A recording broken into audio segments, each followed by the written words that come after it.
4-6 โมงแล้วพี่น้องฝนสิมาอยู่บ่ได้คืนนี้เนาะสวัสดีแล้วก็สบายดีทุกคนทุกท่านเด้อครับเด้อสวัสดี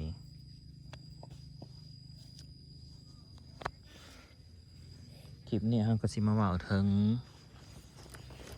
ครอบครัวลูก8นี่แหละลักๆก็ได้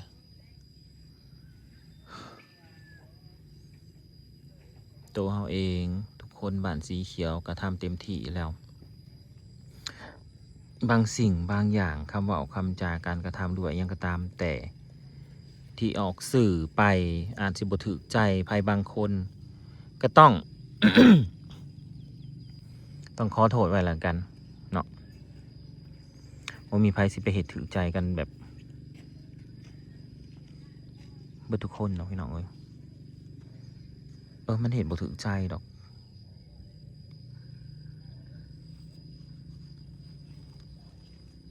แต่เฮาเองก็ยังบ่ถือใจเจ้าของบ่มีใครดอกสิมาถือใจตัวเฮานะขอโทษไว้ก่อนหั่นแหละมาพี่มานั่งพี่มุมนี่มันจังงามมึงนู่นน่ะอีแม่หวานปุ้ยนะแป๊บเดียวงามเลยพอลกเลยได้อุ่นเนาะแต่ว่ากูเสียดายบ่อนนี่กูเสียดายบ่อนนี่บ่อนมึงโหดน้ำนะน้ำบ่ถึงได้อยู่หักมันพอกระเทินนี่บ่เอาจังสิถ้าเกิดว่าฝนตกมาเนาะน้ำมีแล้วก็เขาก็หว่านแต่ทางนี้เนาะบัดนี้หว่านปุ๋ยเนี่ยใส่สิได้ร้ายให้เติบมีดอกเนาะเลือดซ้ำนี่ละกะเขาก็นั่งเขาแล้วนั่งลองอยู่เกะ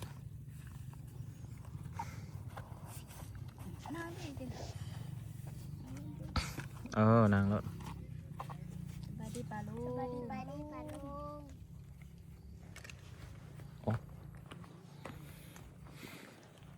ตัวนี้เด้เขาสั่งมันจินโจอยากเมื่อบ้านอยู่ปะฮะอยากเมื่อบ้านอยู่อยากเมื่อบตีสุเลยสูมาไก่มาลายมือจินจูอยู่ยังบ่ทันลายมือเลยเนาะมันมาเมื่อใดกูจำไม่ได้แล้ว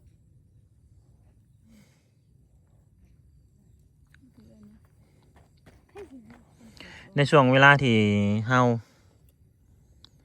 อยากขออยู่อย่างเดียวในช่วงเวลาที่ลูก8ยังอยู่น้ำเฮาเนี่ยขออย่างเดียวแต่ว่าขอได้หรือบ่ได้ก็แล้วแต่ขออย่าให้ดราม่าเนาะพี่น้องเนาะขออย่าให้ดราม่าอย่านั่นอย่านี่เถาะเบิ่งกับเบิ่งมวนๆเนาะอุ่นเนาะเบิ่งครอบครัวลูก8เขาเฮ็ดเวียกนะพี่น้องก็เบิ่งไปแบบนั้นแหละขออย่าดราม่าเขาหลายเนาะเพราะว่าเขาเองก็อย่างที่หูแล้วเขาไม่ได้หูยังเขาก็ใส่ชีวิตของเขาไปฮะแหละมันก็อาจจะถือใจแหน่บ่ถือใจแหน่เนาะกะขออย่างเดียวบ่อยากให้ดราม่าคันดราม่ามาแล้วเฮานั้นเขาอยากให้เขาหนีเป็นอย่างว่าอย่างสั่นอยากตัดปัญหาบ่อยากมีไผมาว่าให้บุญวายจังซี่นะอย่างนี้ปลดมันจังบ่มีปัญหาแต่ว่าสู้อยู่มากกับ2 ทิศแหละกาบ่ได้มีปัญหาอีสังกอาซิมีอยู่เล็กๆน้อยเขาว่ามานะแต่ว่ากูก็บ่ได้คอยใส่ใจหลักๆก็บ่อยากให้มีปัญหาอย่างไรพี่น้องคนเบิ่งก็อยากให้เบิ่งอยากให้กำลังใจอยากให้เมตตาครอบครัวลูก8นั่นแหละเขามาอาศัยเฮาอยู่ก็ได้เขามาอาศัยอยู่ก็อยากให้เมตตาเขาอยากให้สงสารเขาอยู่ในช่วงเวลานี้เนาะเพราะว่าเขาก็บ่ได้มาสิมาอยู่นำเฮาตลอดเด้ดำนาแล้วนี่เขาก็เด้งกราบแล้วหั่นน่ะก็บ่ห่างบ่แพงก็อย่าสร้างเขาเนาะบ่สร้างเขาแล้วก็บ่ห่างบ่แพงเขาก็บ่เป็นหยังถ้ามันขัดหูขัดตาก็บ่เบิ่งก็ได้พี่น้องบางทีนะบางทีก็บ่เบิ่งก็ได้เพราะว่าเดี๋ยวเบิ่งไปมันสิขัดหูขัดตาไปคอมเมนต์ออกมาอีกนะบางคนกับบางทีก็ยังบ่ทันคอมเมนต์จักเถื่อก็คอมเมนต์เข้ามาด่ามาว่ามาต่อว่าจังซี่นะบางทีก็อาจสิติดตามใหม่มั้งก็เลยบ่ฮู้ว่าเฮาเป็นจังไดนะบ่ได้อยากตอบโต้ บ่ได้อยากไปตีกับคนเบิ่งอยากอยู่เงียบๆสนุกสนานแบบมีความสุขพวกลูกแปดอยู่นำกันอยู่แบบกันแบบครอบครัวมีหยังเฮากับพาเขาเห็นคือจังซี่แหละปกติกูก็พาเขาเห็นคือกันแบบนี้เขาบ่ได้อยู่ซื่อๆนะกูพาเขาหัวเขาส่วนเห็นนั่นเห็นนี่คือนั่นนี่แล้วมึงดูหญ้านะตัวดินนะก็ยังบ่ได้ไปไกลซ้ำปลูกไว้มักพริกนะก็ยังบ่ได้ใส่ปุ๋ยปกตินะมักพริกงามได้ดูต้นมะเขียบนะครับหญ้าขึ้นอีกแล้วยังไงนักอาบน้ำบ่อึดแต่เวียกที่สิเฮ็ดนะอยู่ในนี้นะใช่ส่งประเด็นเสียไปนะส่งไปก็บ่อยากให้ดราม่าอะไรพี่น้องอยากให้หักให้แพงหั่นแหละถ้าเป็นไปได้นะว่าถ้าขอบ่ได้ก็บ่เป็นหยังได้นะอันที่ว่าเว้าให้ลูกแปะจังซั่นจังซี่ว่าอิหยังก็ยันเขาเสียความรู้สึกเสียความรู้สึกอยู่เวลากูเว้านะมันบ่ได้ใส่ใจหยังดอกถ้ามันเสียความรู้สึกมันสิมาไก่เฮาหยังเฮาด่ามันแห่งก็กลัวหนีแม่นบ่อุ่นเพียงแต่ว่าด่าก็ด่าถึกจุดบ่ได้เคยด่านอกจุดจักเถื่อด่าหยังด่าเรื่องเวียกเรื่องงานเรื่องนี่แหละทำโตบางทีมันบ่ถือตาเฮาก็เว้าอยู่นำเฮาไปสิเฮาเซยอยู่มันก็เป็นไปบ่ได้นั่นแหละบ่อยากให้มีจอกแจกคันมีแบบเรื่องมาหรือว่าอิหยังก็เดือดร้อนแทนลูกแปะไปเนี่ยเฮาน่ะอยากไหลมันหนีโลดอยากไหลหนีโลดอยากเห็นประสดนะว่าแล้วก็ได้อยากประสดมันเลยส่งลูกแปะนี้เลยเข้ามาจอแจว่าอยากให้อยู่วุ่นวาย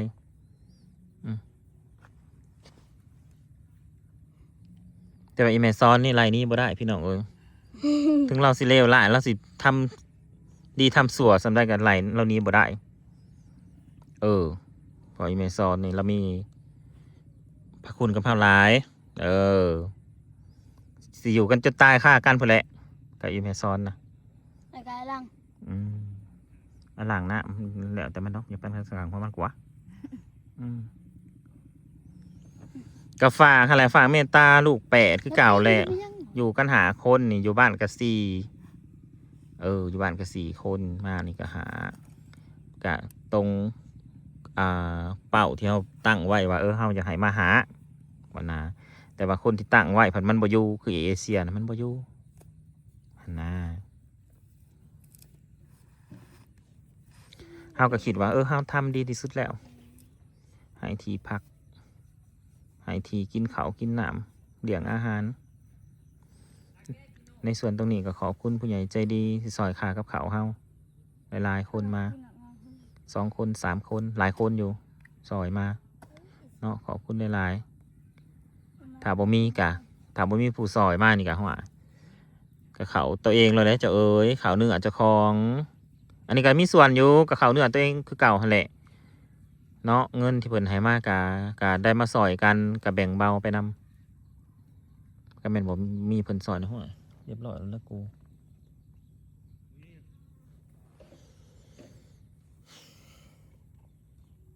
ไปขับไปหลังมักแตงกูอีกนะบ่ฮะไอ้นู่เขาว่าแล้วนะ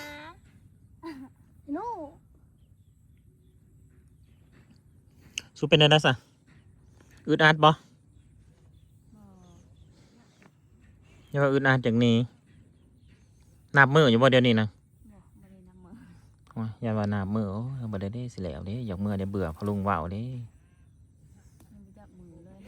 เบื่อพะลุงว่าวเด้ไผเบื่อกูสู้สิมือขึ้นดูไผเบื่อกูโอ้ยพะลุงโอ้มันบ่มีพะลุงกับบ่ม่วนเนาะสิอีห่าวลองบ่มีกูกับบ่ม่วนเอาเล่นแล้วชีวิตสู้กับบ่มีรสชาติสู้บ่ได้ยินเสียงด่ากูนะจริงเมซิลีสู้กับสิแปลกละบาทนี่จากที่กูเคยด่าสู้มาตั้งแต่ผู้มันบ่แม่นว่าสิ5ก็ด่าสู้นี่จากที่กูเคยด่าสู้มาตั้งแต่4 ปีที่แล้ว3 ปี 4 ปีที่แล้วบ้านนี้กูพัดสิเงียบกูสิบ่ด่าสู้มันก็แปลกแล้วว่ามันได้สิม่วนแม่นละว่าสู้ต้องมีเสียงปล่อยเสียด่านำนะโวยอยู่นำกันนี่ถามกว่านี้ ทุกคนกูหากูแพงมันสำหรับกูก็ต้องด่าเหตุบุถึกตาก็ต้องด่าเครื่องด่าทำงานบึ้มบึ้มบึ้มบึ้มบึ้มแล้วแต่เสียที่แต่ฝนหมดตกพี่น้องเอ้ยแบบว่าอยากให้ลูกแปะเต็มที่กับการดำนามันแล้วไว้ก็อยากให้เขากลับหลักๆก็ยังยืนยันคำเดิมแหละอยากให้แม่ลูกแปะมันไปเห็นบัตรทำบัตรไว้แล้วก็ มันได้ปี สิได้ไปหรือบ่ได้ไปก็อีกอย่างหนึ่งเนาะอุ่นก็จังหวะกันอีกที่หนึ่งมีบัตรแล้วกับมัน รถดิ มันหาสิได้ไปเนาะ มีบ้านก็ต้องได้ไปได้อยู่เนี่ย ต้องได้ไปอุ่นเอ้ย ที่เดถามมันออกแล้วก็ไปแล้วแหละ เฮาตั้งใจไว้แล้วเนาะ แม่น ตั้งใจไว้แล้วแต่ว่าอันที่ไปดึงเบิ่งดวงมันนั่นนะถ้าแม่นมึงไปแล้วก็ไปว่าซั่นมันอยู่ที่มึงเพิ่นก็ว่าอยู่เด้ว่าถ้ามึงตัดสินใจแล้วแม่นได้ซั่นนะ โดย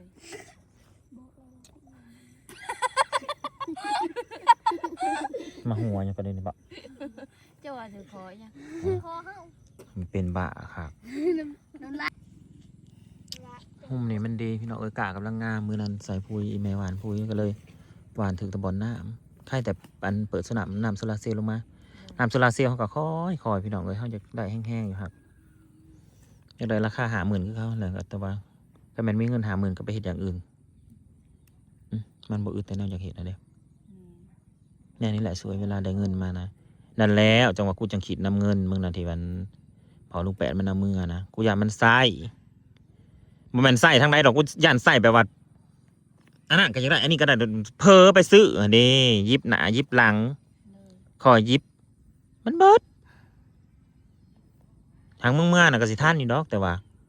มันก็สิเหลือบ่หลายหั่นเด้คันเวลามีเงินน่ะมันหักอย่างเฮ็ดนั่นเฮ็ดนี่อะไรพี่น้องหลายคนก็น่าสิเข้าใจอยู่เนาะเฮาน่ะต้องการแบบว่าเฮามักแบบว่า มักให้เบิ่งดีๆเบิ่งเพลินๆเบิ่งม่วนๆเนาะหลายคนที่ติดตามเฮามาก่อนหน้านั้นก็สิฮู้ว่าเสียงปากเสียงเว้าเฮาเป็นจังได๋หันนะบางทีก็ส่วนหน่อยดอกเสียงด่านั้นแต่ว่าบางคนที่มันอคติกับเฮามันก็อาจจะไปเป็นประเด็นว่าชอบด่าจังซี่ที่จริงบ่ได้มักดอกด่านะกูบ่ได้มักจักดีกูอยากอยู่แบบนี้แบบม่วนๆเว้าม่วนๆหัวกันอุ่นอุ่นเนาะ โดย ไผสิมักเสียงด่าอยู่ซื่อๆแล้วกูสิลุกขึ้นมาเลยสิหูสีตาแกะขี้ตาขึ้นมาเลยด่าเลยบ่ไผสิเป็นบ้าปานนั้นน่ะสู้ แม่น โอ้ยเราเป็นคนมามักตลกเฮฮามักม่วนมักซื่นหากมันเห็ดบ่ถูกตานี่มันอยู่หลายคนแล้วนั่นมันเห็ดผิดตาคนเลยได้เห็ดบ่ถูกสมมุติว่ามันนี่ให้เลี้ยงง่วมันบ่เมื่อตอนนอยู่ โดย นอนอยู่ในเปลบัดง่วพอออกไปกินข้าวซะแล้วคำเว้ากูมันสิออกมาแบบใด แม่น กูก็สิบอกว่ามึงบ่มีตาบ่มึงนอนหาพ่อมึงติน่ะได้มันจะไปจังซี่แม่นแล้วเลี้ยงงัวบ่เบิ่งงัวกับแม่นของพ่อลุงอยู่แล้ว มันก็เป็นอย่างสั้นเฮ้ยเธอสิตกอย่าบอกเฮ้ยหรือจังใดเฮ้ยลูกแปดนะขั้นมือเลยเดี๋ยวนี้อยากลกก้านะเนาะสู แม่นมื้อเช้านี่ว่าที่โรคตาเป็นจังได๋ล่ะปัดป่าเป็นบามีโรคมีดำใจแล้วอ่ะ ความตั้งใจของกูนะครับว่าจังซั่นแหละแต่ว่าแม่บักอ้วนมาสิลกหายว่ะก้าเขาสิเรือแล้วสิได้ไปเอาก้าอีพุ่น อ้วนแค่นี้จ้ะบ่ มันคันอาจารย์นี่ลงมาเขาก็มาดามนี่แค่นั้นนี่มันเป็นข่าวอันนั้น ได้นี่ดูน้ำมัน บุยไปดูดพอดีปากกูตายเบิดนี่ดูดน้องใหญ่ซื้อบ่น้ำเขาก็ดูดคือไปดามนี่เนาะนี่ โดย สีบ่แหล่บ่ ลองเราบ่ก็น้องนึงบางอย่าง ตัวนี้นะบางที่นะถ้าเกิดว่าข้าวเจ้ามันเรือหันเดถ้ามันเรือซุ่มนั่นก็สิมาดำหนีข้าวเจ้าสิป้าไปนี่สิป้าข้าวเจ้าไว้ หน้าบ่นี่ก็หน้าแล้วบางอย่างนี่เนาะ กันหน้าอะไรสู้โฮดอันต้นมะงอดเพิ่นบอกโฮดไปโฮดมาสุดท้ายก็ตายจนเบิดกูเอาออกเบิดซะไปตาสั่งบ่รอดพอหวานปุยเข้าไปเพราะว่างามเสย หน้ามันนี่ ฮอดซ่ามืดแล้วได้นี่ กีบบางอย่างนึงเนาะ อืม งามงาม ขาวๆฮอดเด้สิเอาลงนั่นลุ่มพุ่นแล้วนี่เนาะ ในไงซ่อนว่านี่ได้ก็บ่ฝนตก รอฝนตกแล้วเอาปุยมาหวานอีกแล้วเฮากับบ่ทันลกหมองนั่นนะเฮาก็ลกอ้อมพี่ก่อนไป แม่ ไปตามก่อน วันได้จัก3มื้อก็งามนี่ละ ครับพ้นตรงแห้งนะฮะก็ด้ามันสิไปดำหน้าเขาก่อน หน้า ให้มันเบิดก้าก่อนถ้ามันบ่พอจังได้จังหวะขั้นอีกเที่ยวนึง โดย พูดได้นะมันก็ลงพุ่นพ้นนะเห็นบ่มันลงเป็นทรายเลยไปทางพุ่นท่านี้เงียบปุดอนแห้งเขิงๆเห็นบ่ กันนี่แหละพี่น้องอยากว่าซ้ำนั่นแหละอยากให้แบบว่าเขามาเพิ่งพาทรายเฮามาอยู่น้ำเฮาก็อยากให้มวนๆคนเบิ่งก็อยากให้เบิ่งมวนๆถึงคำเว้าคำจาพวกเฮากับบางทีก็อาจสิบ่เข้าหูก็ขอโทษขออภัยหลายอาจสิบ่เข้าหูบ่ม่วนกับคนเบิ่งอันนี้บางทีเขาเจ้าหากับเขาบ่เบิ่งอันนี้เขาเจ้าเลยบ่ทันหูนิสัยว่าเป็นจังไดหั่นนะอืมก็อยากให้เบิ่งม่วนๆแหล้วเนาะอุ่นมันจังม่วนนํกัน แม่น ซื้อนั่นซื้อในนี่เลี้ยงทีมงานดำหน้าแบบนี้ให้กระม่วนเนาะ โดย มื้อนี้เลี้ยงก๋วยเตี๋ยวมื้อหน้ากับหมูกระทะสีหน้ามื้อต่อไปกับกุ้งหมึกสิโอ้ยไม่ให้กระม่วนตัว แม่น โอ้ยบ่แม่นสิมาโอ้ยมาตีนั่นตีนี่ว่านั่นวันนี้มันบ่ม่วนพี่น้องแบบนั้นนะคันสิมาตีนั่นตีนี่มันบ่ม่วนบ่ได้ถือเสียมานำบ่ บ่ ว่าสิให้ไปซับอันนั้นหานะบ่อนข้างอันมักพริกก็ไปใส่พุ่นแล้วเพราะว่าเสียหญ้าพากันเสียหญ้าแล้วเพราะว่าตายปะก็มานั่งเว้ากันพี่น้องเอ้ยกับมื้อแรงกะสินั่งเว้ากันอีกหาเบิ่งบักอ้วนมันสิโตดให้ดมอีกบ่แต่มันซาดดากใหญ่ๆใต้หนาวมึงเอ้ยข้านเพิ่นผัดโตดจนว่าคมคอ รอให้ต๊ดอยู่นอกผีแล้วอ่ะ กันนั่นแหละมันโตดอยู่เนาะแล้วมันโดดขึ้นไปในกลิ่นมันยังบ่ทันเบิดซุกกับเม้นคือกันล่ะว่ะ มิน ห่านยายซ้อนน่ะนางว่านางบ่ได้กิน อืม ดังจะตายเลยแม่ว่ะกูว่าโอ้เป็นตาสร้างแล้วมันกูเม้นจนคมคอมันลงคอกู ที่มันได้อวย ไป ตัวนี้ถือใจแห้งบักอ้วนโตด ต๊ดอยู่นอกพี่เราบอกว่า โอ้ตาสร้างอะไรได้งามอะไรได้พี่น้องมาดูน่ะกีบขากอะไรเฮ้ยอืมอีแม่ก็มาหวานปุ้ยลงแต่ทางแชนี่มาสู่จังมาเกี้ยวเดี๋ยวจะบอลนั่นน่ะมันแห้งพี่น้องแล้วอีแม่เลยบ่ได้หวาน ต้นมะเขียบอันนี้กะสิให้อยู่กูสิเบิ่งแต่ต้นมะเขียบนี่แหละเอาอย่างอื่นกูบ่ไหว้แล้วกูขอผักซะก่อน